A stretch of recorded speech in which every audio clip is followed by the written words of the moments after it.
এবার পরমাণু ইস্যুতে ইরানের পক্ষে দাঁড়িয়ে মার্কিন যুক্তরাষ্ট্রকে কঠিন হুঁশিয়ারি দিয়েছে রাশিয়া। আন্তর্জাতিক পরমাণু শক্তি সংস্থা বা আইএইএ এর নির্বাহী বোর্ডে উত্থাপিত মার্কিন যুক্তরাষ্ট্রের ইরান বিরোধী প্রস্তাবটিকে এবার চরম লজ্জাজনক বলে আখ্যা দিয়েছে মস্কো। ভিয়েনায় নিযুক্ত রুশ রাষ্ট্রদূত মিখাইল উইলিয়ানভ এই পদক্ষেপের তীব্র সমালোচনা করে ওয়াশিংটনকে সতর্কবার্তা দিয়েছেন।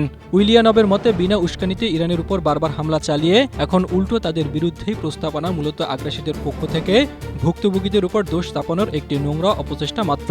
ইরানের পক্ষে রাশিয়ার এই কড়া অবস্থানের ফলে তেহরানের পারমাণবিক কর্মসূচি নিয়ে বৈশ্বিক রাজনীতিতে নতুন করে মেরুকরণ শুরু হয়েছে। স্ট্রবেরি সুপার ডটেড ও ক্লাসিক ভ্যারিয়েন্টে সেন্সেশন জাগুক শিহরণ।